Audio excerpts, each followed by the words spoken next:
ضروری ہے کہ اسٹڈی کریں. میں ایک بات، چونکہ آپ لوگ ایجوکیٹڈ لوگ ہیں اور میں ہر سال پڑھتا ہوں اس بات کو دوسری جگہوں پہ جہاں پر بھی اشرا پڑھتا ہوں، یہ بات آپ لوگ ذہن میں رکھیں. قاسم کا بدن کا اساسینیشن قاتل یزیدیت نے اس دور میں ایک ہی بار کیا، لیکن قاسم کا کیریکٹر اساسینیشن خود چاہنے والوں سے ہر سال ہوتا ہے. کیریکٹر اساسینیشن کیا ہے؟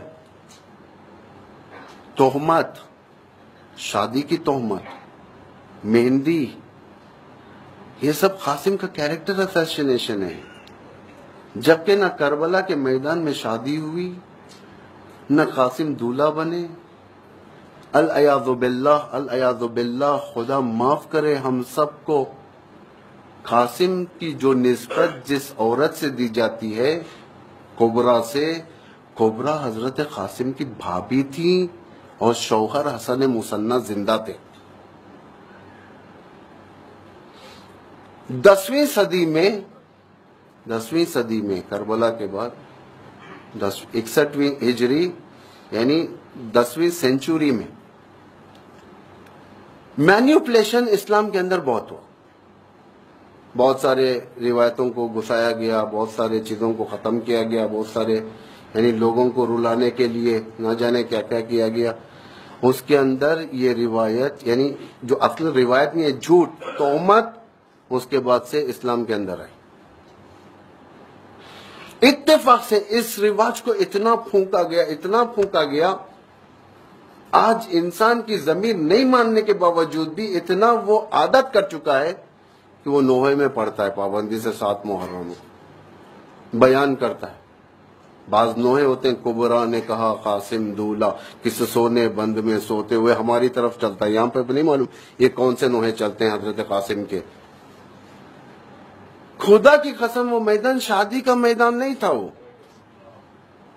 جو قاسم کے بارے میں کہا جاتا ہے. 14 سال کا بچہ، امام کا بھتیجا، امام کا بیٹا، جو مقصد صرف کربلا میں قربانی کا مقصد، جو امام قدم بقدم یہ بتاتے ہوئے لے کر آ رہے ہیں کہ لوگوں کو وہاں پہ ہمیں قربان ہونے جانا ہے. کبھی یہ نہیں بتایا کہ کربلا میں ہمیں جا کر قاسم کا ریسپشن کرنا ہے. نہیں ہے. آپ لوگ تحقیق کریں، آپ لوگ جائیں، دیکھیں، اسٹڈی کریں. خدا را قاسم کو اس الزام سے باہر کریں، بری کریں.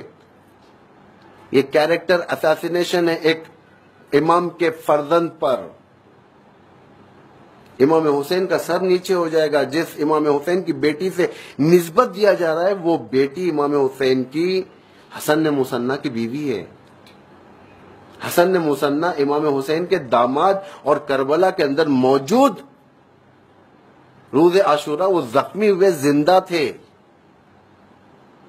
ورنہ اگر خدا نخواستہ شہادت ہو جاتی تو ایک احتمال، وہ بھی شہادت کے بعد اسلامی قانون یہ ہے کہ 4 مہینے تک، اس میں بھی احتمال نہیں دیا جا سکتا. یہ تو کھلی تہمت رائج ہو چکی ہے ہمارے درمیان.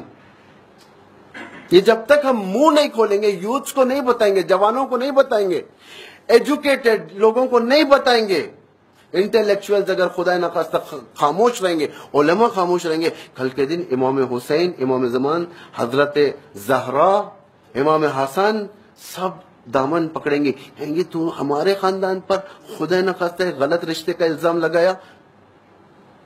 یزیدیت نے ایک بار اساسینیشن کیا تھا کربلا میں، ہم تو ہر سال کیریکٹر اساسینیشن کرتے ہیں. جوان، میں نے سنا کہ آج کوئی ذاکرہ جو لیڈی، محترم لیڈی یہاں پر جو پڑھتی ہیں صبح میں، انہوں نے اس رسم و رواج کو ڈینائی کیا باقاعدہ، یعنی کنڈم کیا ہے. یقیناً زبان کھولی، زبان کھولنے والے امام کے سامنے بری ہوتے ہیں. محشر میں جس وقت پیش کیے جائیں گے ہم لوگ، خدا پوچھے گا تو نے وہ کیوں نہیں بیان کیا جو الزام لگ رہا تھا. ہم کہیں گے لوگوں کے ڈر سے. خدا کہے گا تجھے لوگوں کا ڈر تھا، میرا ڈر نہیں تھا. امام زمان کل کے دن سوال کریں گے تو ہم کیا جواب دیں گے؟ اور یہ جو جتنے مصائب ہیں، قاسم کی شادی وغیرہ، یہ سب لیٹسٹ مصائب ہیں، بنائے ہوئے مصائب ہیں۔ یہ کتنے سال پہلے بنے؟ زیادہ عرصہ نہیں گزرا۔ ایک عزاداری کی تاریخ اگر آپ دیکھیں گے، جس عزاداری کی تاریخ میں بعض ایسے مصائب جو مینیپولیٹڈ، جو شمال ایران میں بنتے تھے اور اس کے بعد وہاں سے ایکسپورٹ ہوتے تھے عراق کے اندر پڑھا جاتا تھا۔ اس دور میں آج کی دور کی طرف فکر نہیں تھی، لوگ کتاب لے کر ممبر پر بیٹھ کر مصائب سناتے تھے۔ اس میں کیا لکھا ہے کیا نہیں لکھا ہے کسی کو کچھ نہیں معلوم، اور اس کتاب کو حجت بنایا جاتا تھا۔ آج جو نزدیک ترین، کربلا سے نزدیک ترین جو کتابیں جو گزری ہیں، یعنی 200 سال کے اندر، 150 سال کے اندر والی، اس کتاب کے بارے میں کوئی بات کرنے تیار نہیں۔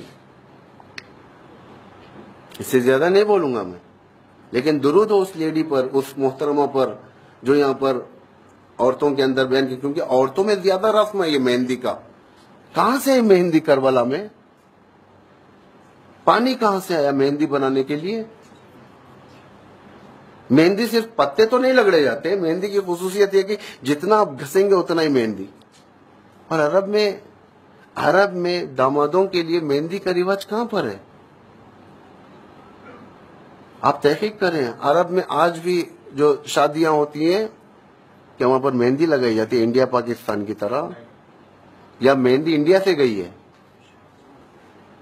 یا مہندی کئی ایسی جگہ سے گئی ہے، مثلا انڈیا، سری لنکا، رسول کے امام حسین کے پاس کربلا بنا کر لے گئے، وہاں پر کربلا میں جا کر لگا دیا۔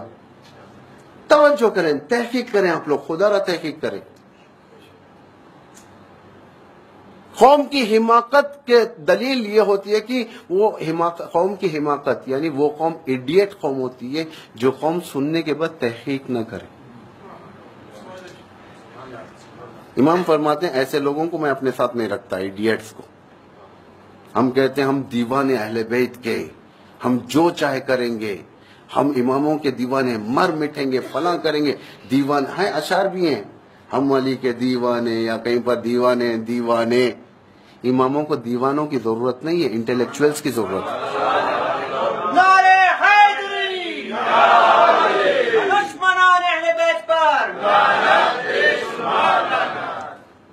انٹلیکچوئلز چاہیے امام کو۔ دین میں فقیہ ہونا چاہیے انسان، فقیہ سے مراد مجتہد نہیں ہے، کم از کم دین آموزی ہونی چاہیے ہمارے پاس۔ اتنا تو ہمارا لاجیکل مینرز ہے کہ ہم دیکھیں آیا بات صحیح ہے یا نہیں ہے۔ اگر کوئی بات سنا دی جاتی ہے تو انسان تحقیق کرتا ہے یہ بات صحیح ہے یا نہیں ہے، یا ہم ایسے ہی کسٹمز کے طور پر چلاتے ہوئے جا رہے کربلا کو۔ یہ روایتیں انقلاب کربلا کے اوپر ایک دھبا ہے، معلوم ہے لوگوں تک بات جاتی ہے، لیکن افسوس یہ ہوتا ہے کہ انسان اس کو ریپیٹ کریں۔ پھر بعض جگہ تو ایسے میں مجلس پڑھ کے اترا یہ سب بیان کر کے، نیچے وہی مہندی کا نوحہ شروع ہو گیا۔ ہمارا کام ہے وما علینا الا البلاغ المبین، علینا البلاغ علیک البلاغ وعلینا الحساب۔ اللہ کہہ رہا ہے تیرا کام ہے پہنچانا، حساب میں لے لوں گا۔ تحقیق کریں، آپ لوگ کالجز میں جانے والے، اسکول میں جانے والے، عورتیں لڑکیاں تحقیق کریں۔